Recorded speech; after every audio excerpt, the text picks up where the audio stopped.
when it comes to small details, especially with folds and rips and things like that, you have to make sure the outer structure, the main general idea of the picture, is set up first. Like I have to make sure the jaw and the mouth, at least whatever's left of the jaw and the mouth, that at least is solid. That is set up. And then the little small details, like the smaller lines, like I push really lightly on little wrinkles, things like that, rips. I'll push very lightly on this pen. And then for more, kind of structural things, I will push pretty hard on the edge, like over here. I'll push for the darks in here, on the inside of the eye socket here. Around the nose area, I'll push down pretty hard. I push really light here to show there's screwed up teeth down here. Wow, this guy's messed up. Wow, I didn't even notice that until I was looking at it. Like, yow. This guy's really decayed.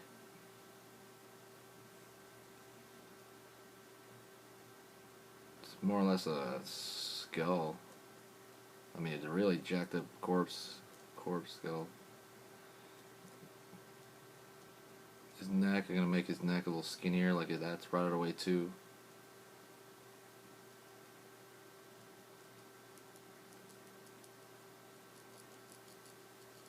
And that is actually the shadow from the top of his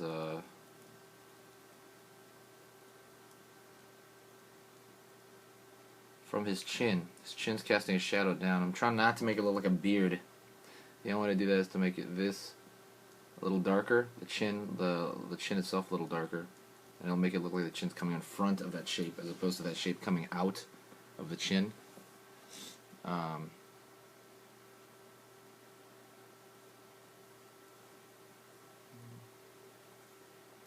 little more of a neck there, a little more of a screwed up neck.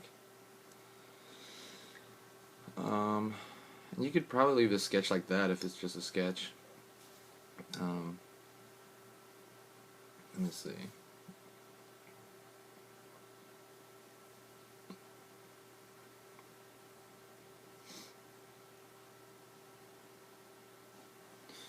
Alright, that's an okay sketch of like a really, really decayed zombie. Really screwed up zombie. I could probably leave it at that stage. I could take it further, but I'm going to move on to the next one. So, same thing as everything else. I'm going to split into thirds. I mean, the top of the forehead area.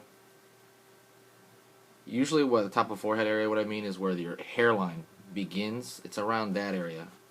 Around there. These are all approximations. And then top of the brow line, bottom of the nose, and the bottom of the chin.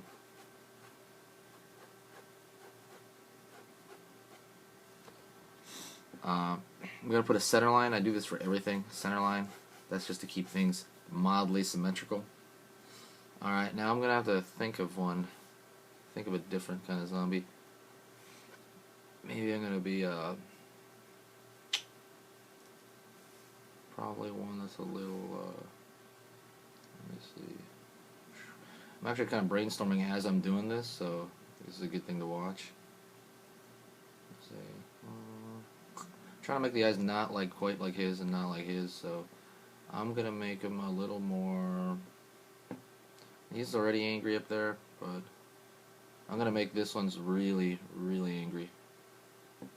So I'm gonna push down on this muscle here, which I forgot what it's called. It's like the anger muscle.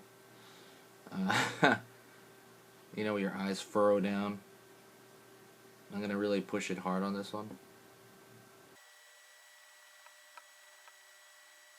Because of that, it kind of gives this, the creases all go toward the center of the forehead here, or right between the eyes.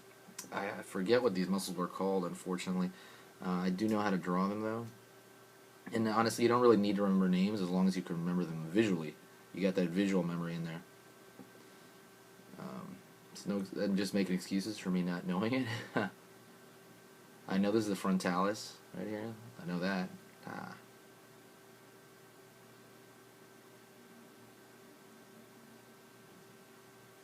But that muscle pushes in front of the actual eye to make it really a lot more angry looking.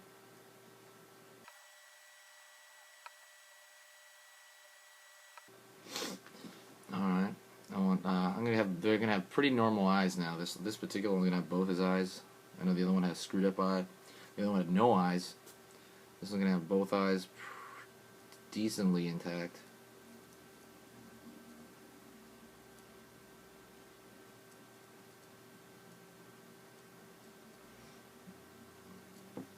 I'm gonna draw that kind of bag of that line, right, the bag of the eye there a little bit, furrow. So he's gonna have some pretty net and looking eyes, pretty mean looking eyes. And I'm drawing the furrows of the nose. When you make a really angry face, and I actually really recommend, one thing I learned from, I was watching videos on Pixar, things like that, and different movie companies. With drawing, especially while drawing facial expressions, keep a mirror right next to you, a small one. And I've done this for a long time. I still do it. Keep a mirror right next to you and make those faces, and you got a reference right there. You know, you don't have to commit it to. I mean, it'd be great to commit to memory. I mean, that's kind of one of the biggest things you need to do, obviously. But I mean, that'll help you for little indentations in the face that you kind of forget. You know that what happens. Get a mirror, a small mirror, and put it right next to your drawing stuff, and make faces into it, and you'll see like, oh, okay, that furrow goes here. The nose, actually, the nostril does this, and that'd be a great thing to have. So when you make an angry face, there's a lot of furrows in your nose.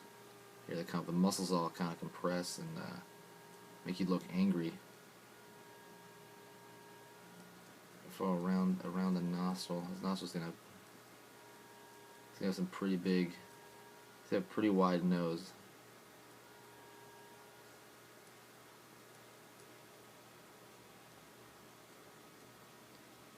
So it's gonna be kind of all around the nostril here. This furrow is almost a repeat of the nostril shape. I'm gonna put in there.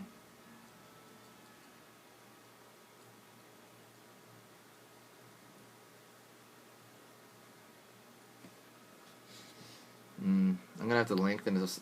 See, right now it's getting out of proportion. I didn't know I was gonna do that, so I'm actually gonna lengthen his chin because I just feel his features are getting too big. So I'm gonna have to go on the outside of the perimeter of what I thought I was gonna do.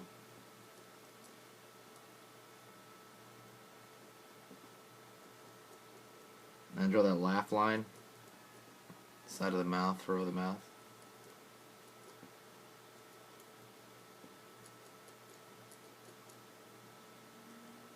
Give him kind of a gnarly,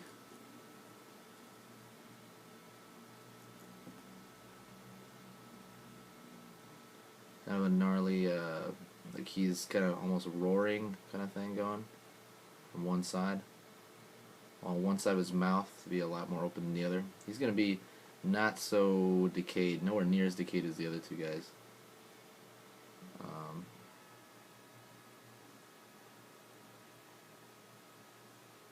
Drawing that stuff, it's probably gonna look more like spit, really, what I'm drawing right now, from the top to the bottom. Move this to the middle here more.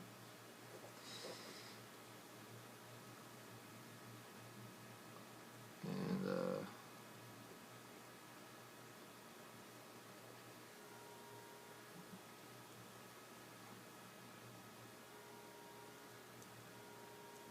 I'm gonna go to the cheek. They have the zygomatic arch here on the right. That's the bone. Basically the cheekbone. I'm going to put that he has maybe a hole in the side of his face here.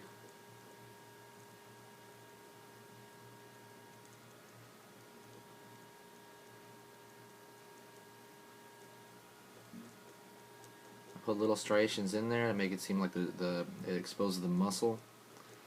Even if you don't know which way the muscles go, just kind of try to follow the form and put little striations, and that you might be able to get away with it until you learn it.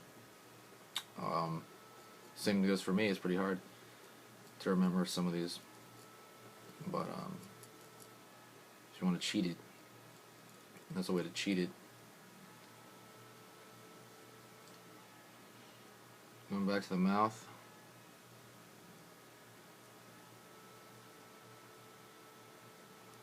I'm putting little lines right there to make like little wrinkles or folds, kind of representing decay.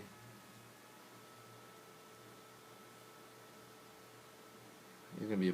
I have a feeling. I mean, I already thought off the bat, you know, by doing this, that he's gonna be a kind of a monstrous zombie. I mean, really, maybe a ripped dude. Then drawing his features bigger, especially his nose, things like that.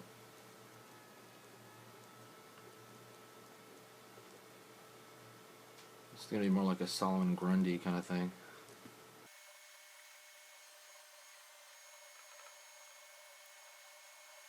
Alright, just kind of finishing off parts of the mouth here. Still trying to decide what's going to show, what's not.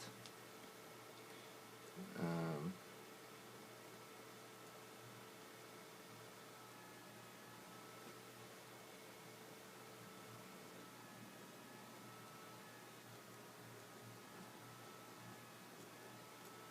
Again, I'm giving him kind of a mouthful of spit, essentially.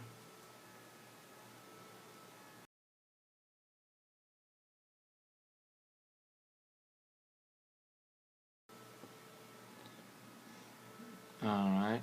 Um, it reads decently enough as spit. I think in his mouth or something. I don't know what the hell, what that is. And cast shadow under his nose. The light source would be coming from